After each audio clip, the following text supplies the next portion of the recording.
the book of Ephesians, by the way, if you're following along. Ephesians chapter 2. And chapter 1 was like a lot of good news, man. Paul is just like fireworks, right? He's just throwing all this good news out there, so good. Then he gets to chapter 2, which started with, as for you, you were dead in your transgressions and sins. Kind of buzzkill, right? So he gave the bad news in 2:1, so he could give the good news in 2:4. But because of his great love for us, God. Oh, I love those but statements.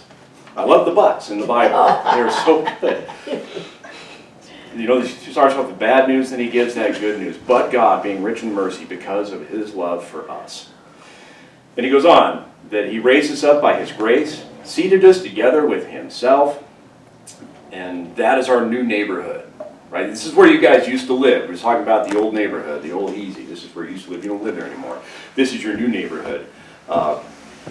Being with Jesus, seated together with himself. That's our new ecosystem. And it is by grace, he says, that you have been saved through faith. And that is a gift. And we talk about the right and wrong way we handle a gift. When somebody gives you a gift, you know, like Christmas morning, you open it up, there isn't a bill in the card, right? That's transactional. If you're billing somebody for a gift, then you're just marketing, right? And you don't have to pay it off. If you have to pay off a gift, well, it's not a gift. You got a job then. That's what employment looks like, that you're trading something to get something. It's transactional. That's not how it is. It's a gift. The right way to have a gift is open the gift, go, this is really cool. I love this gift. I'm going to accept this gift.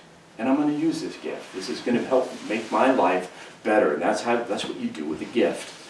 And then Paul said we are God's handiwork. Right? We're like his painting. We're like his symphony. And talked about how sometimes I feel like his Picasso. More Picasso than a Rembrandt. Kind of funky, but I'm still his handiwork. I love that.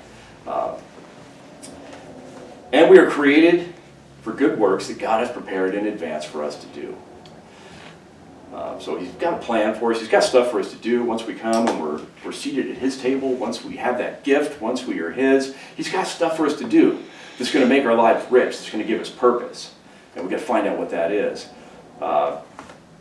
We don't just do those good works solo either. Sometimes we do those good works in community. We do those good works together as a family, as a community in him.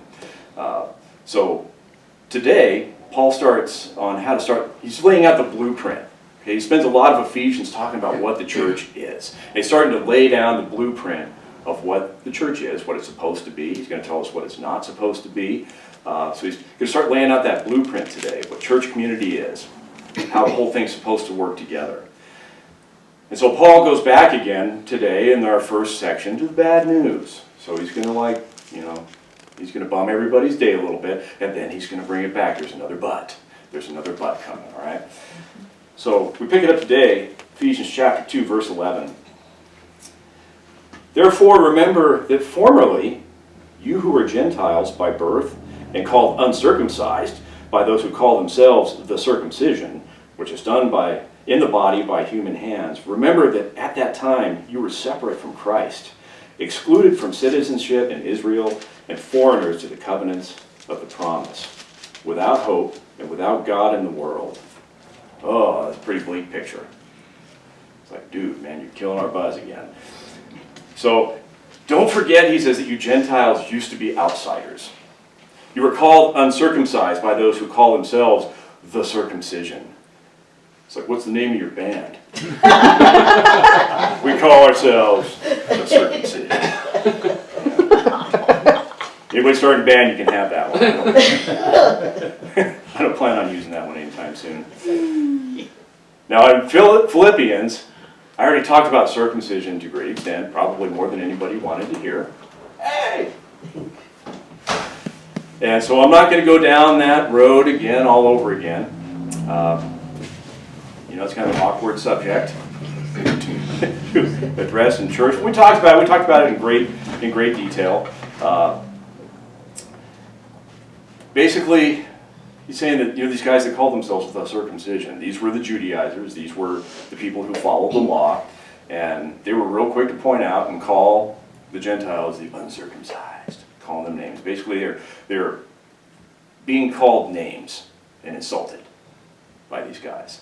1 Samuel 17, and Goliath, big old dude, big old mean, ugly dude, and he was like walking the lines. He was challenging the Jewish army. He's like, where are you guys? I'm here. He's just like trying to start something. He's pushing. It's like, let's go. You want to go? You want some of this? Here I am. And everybody's like, no, man, I don't need any of that in my life. So then, scrawny little David comes along, and he gets kind of fired up. And he says, who is this uncircumcised Philistine that he should taunt the armies of the living God? So he's fired up, and he's like throwing down that little insult toward Goliath. So it was a name-calling thing that was happening to them. They were not in that circle, and these guys were quick to let them know that they weren't in that circle. Kind of like Rudolph the Red-Nosed Reindeer. Used to laugh and call him names, right? And, the Judaizers used to laugh and call the Gentiles names, wouldn't let them play in any Jewish game. That rolled way too They come along like, ah! Their nose is blinking like a blinking beacon. They're calling them names. It's very seasonal. They bring in the Rudolph reference. Point. Have you ever felt like an outsider? Man, I sure have. I don't see any heads bobbing, but there we go, yeah. All the time. Felt like an outsider before. Maybe in a situation where you knew you didn't fit in, and people let you know by their words, by their actions, by their facial expressions that maybe you didn't belong. Right? Never been there.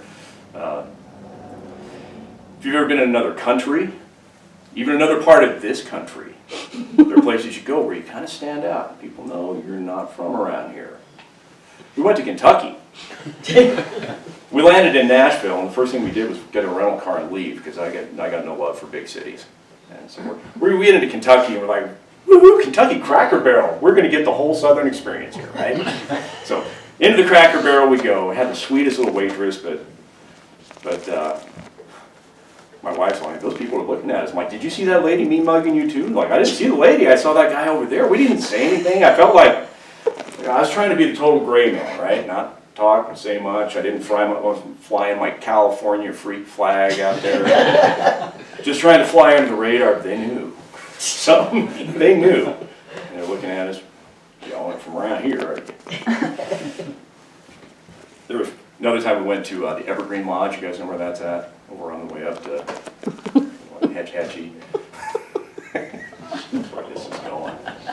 Like, oh, cool, those rustic accommodations and cabins. We'll go up, we'll do a little hiking. Tavern. Yeah, we'll stay in this place, and it'll be fun. And we got up there, and man, we're sitting. They have like a common room, right, where they all gather, and nobody was gathering. They were all sitting on their cell phones, and we're sitting there. Pretty soon, this probably your age people come up. The guy's got like a suit jacket with leather patches. She's got high heels. I'm like, this isn't what I thought it was going to be. And when we first got there, we're like, cool, we're going to go out to Hetch Hetchy. We'll hike out to Wapama Falls and see what that's all about. So we're a little dusty and a little grubby. We were making good time. We were a little sweaty, and you know what it's like when you come back from a hike, right? You don't smell great. You don't look great, but you feel great. And so yeah, they had the rustic tavern where they were serving food. We're like, right on, we'll just go on in there and maybe get a burger and a cold beer. I don't know. Go in and see what they got. And we walk in, and everybody turns around and looks at us. Here we are, sweaty, grubby. You get the little salt when it all dries. And there's like old men in there in khakis with their sweaters tied around their. And before we could bail out, they seated us like in the corner behind this little screen. We knew we didn't belong. We were out of place, right? We did not belong there. And we felt a little unwelcome.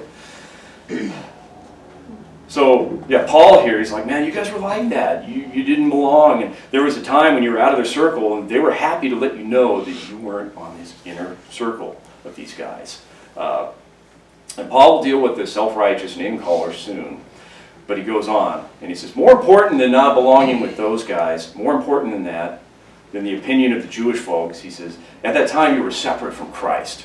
You were cut off. You were not with Christ. That was the more important thing. You had no citizenship with him. You had no covenant with him. You had no hope with him. You had no God with you as you walk on the face of this world, on this earth, and through this life. And that's pretty, man, cue the sad movie soundtrack, right? But now, there's the big buts in the New Testament. That's what it was. But now, you who were once far away have been brought near by the blood of Christ. You were far, now you are near. Anybody remember Grover on the old Sesame Street? You remember that? Near. Far. He's saying, once you were far, now you are near. He's Grover. He's pointing out near and far. He's like, that's what you were now. Now you're up close. Okay? It's a good day when I can make my wife laugh.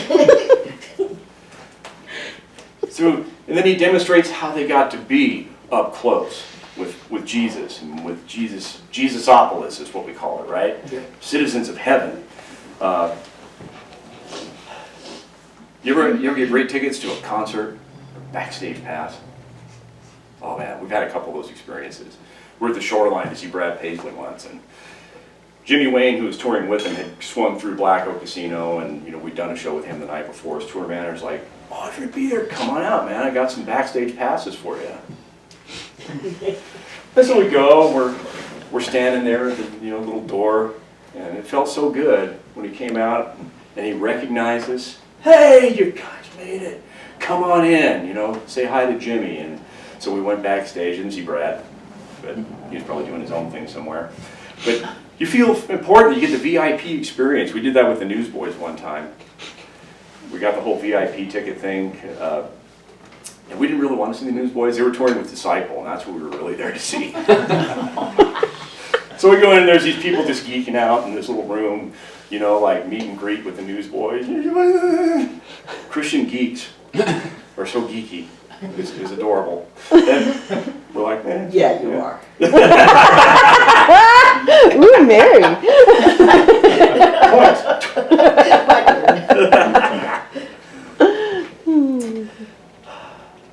So, got them all thrown off. Sorry, Dwayne. The self-righteous name callers, the guys who are like, you guys don't belong here, they didn't get a vote in the matter. These Gentile Ephesian folks had nothing they could do to get backstage or get the VIP experience. Jesus let them in. He comes out, you guys. Jesus spilled his blood. He paid for it, so it was his choice to bring in outsiders. He gets to bring in who he wants. It's his choice to grab all the Ephesian Gentiles and all of us Gentile believers. Anybody Jewish here? Anybody, the covenant thing? I am so glad that, that Jesus paid the price, and all those Ephesian Gentiles and all of us Gentiles now, he's like, come on in.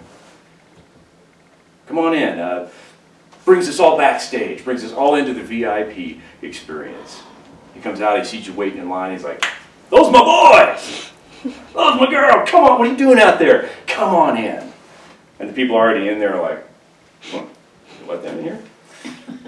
So verse 14, for he himself is our peace, who has made the two groups one and destroyed the barrier, the dividing wall of hostility.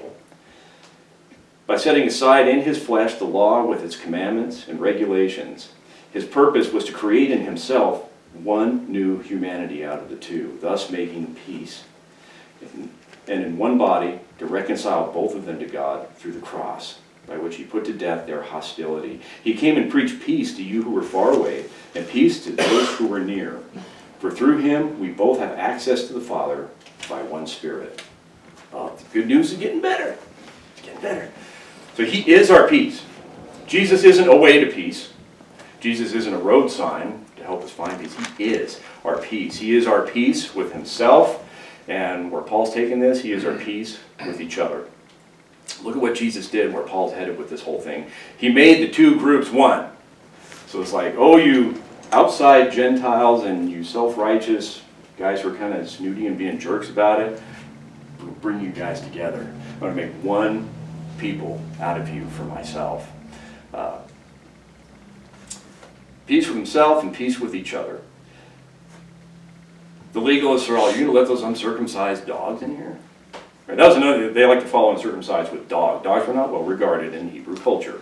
So if they called you a dog, big insult, right?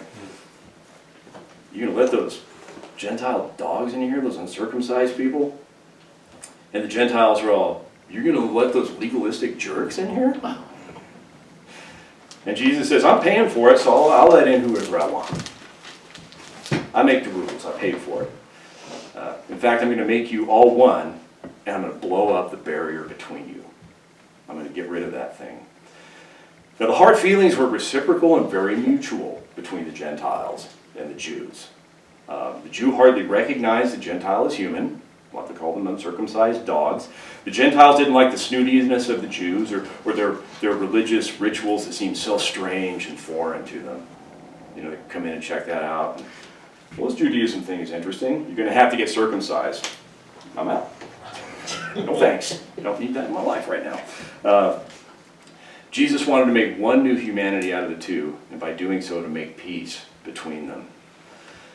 The work of Jesus on the cross and the ground at the foot of the cross are common ground for the Jew and the Gentile alike. And that wall of separation needs to be torn down. It says in verse 16 that Jesus wants to put the hostility to death.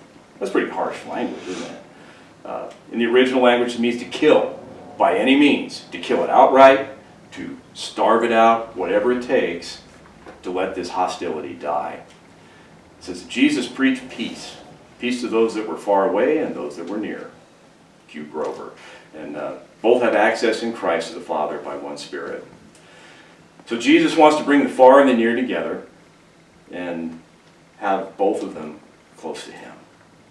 When I do it with you guys, usually if I'm doing like premarital counseling, I'll do like a little pyramid or draw a little triangle. I wish I had PowerPoint right now. I'll show you what it looks like. This is old school PowerPoint. Triangle.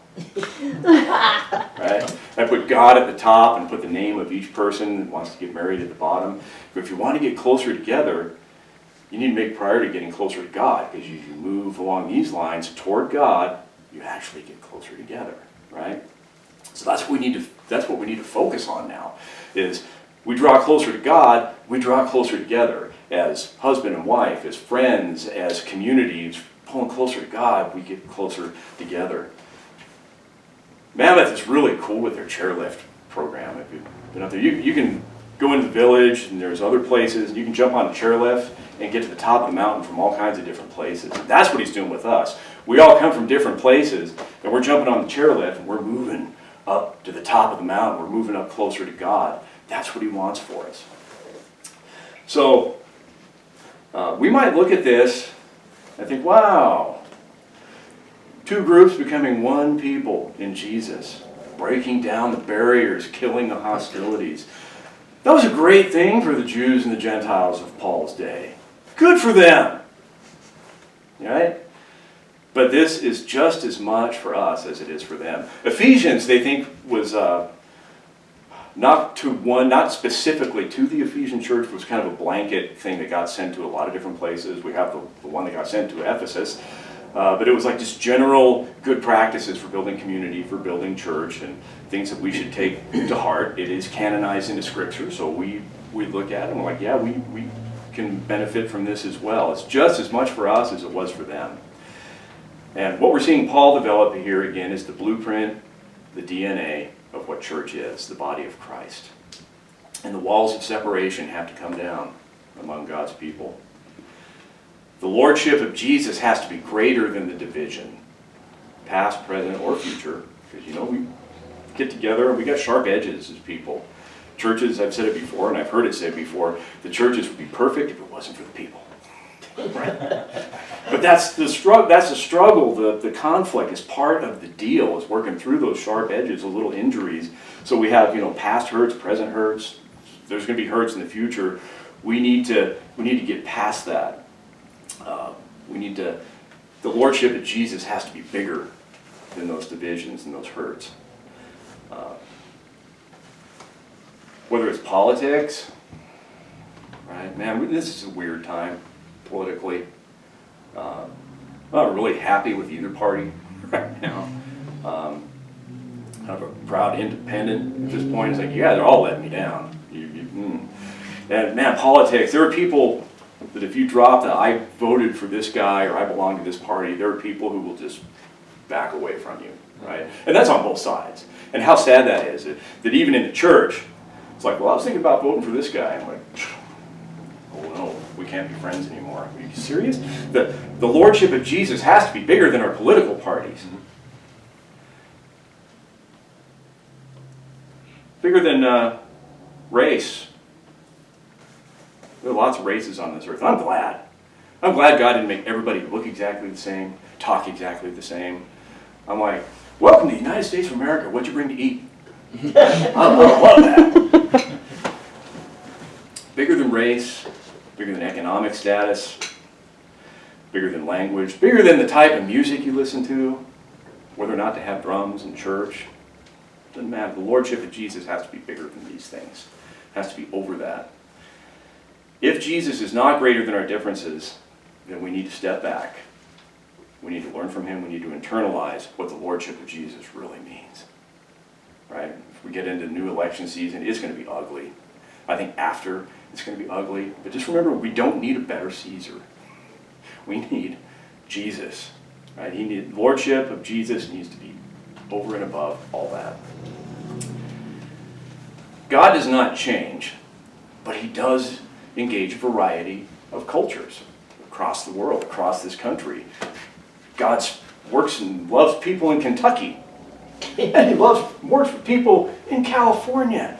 And even though we might be different, might be aware of it, kind of, where are these people from? That, he's bigger than that. We need to get past that. Christ and Christianity are cross-cultural. That means Jesus doesn't belong to just one culture. And evangelical churches in the United States, we kind of get into this thing sometimes where Jesus belongs to us. We're America. We got Jesus. If you want Jesus, you got to come, approach him and engage him on our terms, right? It doesn't work like that. Jesus doesn't belong to just one culture, one nation, one race, one people, one group. He doesn't belong to the USA any more than he belongs to Ukraine, Kenya, right? Colombia, the country. Yeah. What are the countries in Africa? Yeah. We're trying to, name 5 countries in Africa. He doesn't belong to us any more than he belongs to any of them. In fact, Revelation 7, 9, and 10 say, after this I looked, and behold a great multitude, that no one could number, from every nation, from all tribes and peoples and languages, standing before the throne and before the Lamb, clothed in white robes, with palm branches in their hands, and crying out with a loud voice, salvation belongs to our God who sits on the throne and to the Lamb. People from everywhere. And this is outside of time, so there's still some distinction of this is where these people came from, this is their tribe, this is their nationality, this is their language, this is their culture, and they've all assembled here saying the same thing, saying praises to God. Salvation belongs to our God and to the Lamb. Jesus 10:16, Jesus said, and I have other sheep that are not of this fold. Remember that? We're studying John. I have other sheep that are not of this fold. I must bring them also, and they will listen to my voice. So there will be one flock and one shepherd. Good stuff. He doesn't say, I have other sheep that are not of this fold, but they need to come and belong to this fold so that they can then belong to me. Right? So there's other people in there. They're going to come, and we're going to set all this other stuff aside, and there's going to be one Lord, one family. So Jesus is, in closing here, we're ending up kind of early today. Nice. I'm really winded, and it'll just keep going. But Jesus is the great wall breaker downer. I think that's going to be the title of today's message when I put it out on the interwebs. The great wall breaker downer and the hostility hunter. Right? Wants to kill those hostilities off. We sang a Christmas song earlier with the words, "O come, desire of nations bind, in one the hearts of all mankind. Bid thou our sad division cease, and be thyself our King of peace." And we're singing that, and I'm just up here going, that's going to come out today. Yeah. So as we go today, be on the lookout for walls that shouldn't be there. Who is it in the church? As far as it's up to us, the Bible says that we should live at peace with everybody. And especially as community, when the body gets angry with itself, as you get older, you get to a certain age, and sometimes your body gets angry with itself. You're out there running and working out, and you get sore, and you get a little, hitch in your giddy up. I got something going on in here these days where sometimes I'm sitting too long, I get up, and I've gone to run, so my feet are sore, and one is all, "What's wrong?" I'm like, "Nothing." You just have to move, and then things kind of loosen up. The body gets a little angry. We as the body of believers should not be angry at the body. We shouldn't be angry with each other. So we need to look out for those walls that shouldn't be there, for hostilities that need to be exterminated. For people that are brothers and sisters, you might not want to share citizenship in Jesusopolis. You got those people? Man, drums in church, that was a big one. And there are people that will divide over that. I was serving at a church a while back and leading worship, and we were introducing some fairly modern, it's old now, but at the time it was modern, modern stuff. We're still keeping some of the old hymns in there. We're reworking some of those. We're doing some newer stuff. And I think it's been long enough now, the statute of limitations is up. This guy who was prominent in the church wanted to play trombone with the worship band. Now, you don't see, people playing solo trombone and Hillsong and stuff like that. And I didn't want it there. It wasn't great, it didn't add much.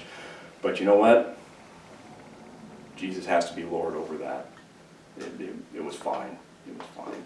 So those people, we got people that come in, it's like, ooh, bikers, ooh, suits. We can get like elitist on both sides.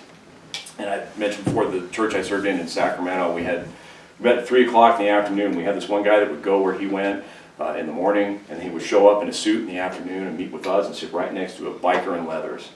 And looking out at that, I'm like,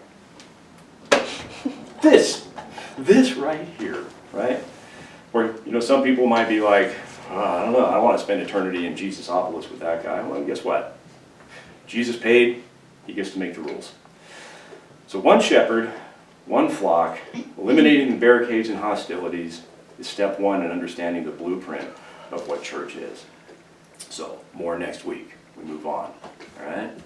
So just this week, just be thinking about barriers and walls and people you do or don't like and how you're going to handle that. You're going to let Jesus be Lord. You're going to let him have lordship above those divisions. And that's hard. I still run up against things that it's like, man, not that guy, not those people. And Jesus needs to have lordship over that. So we will do one more. We'll turn you guys loose for the day.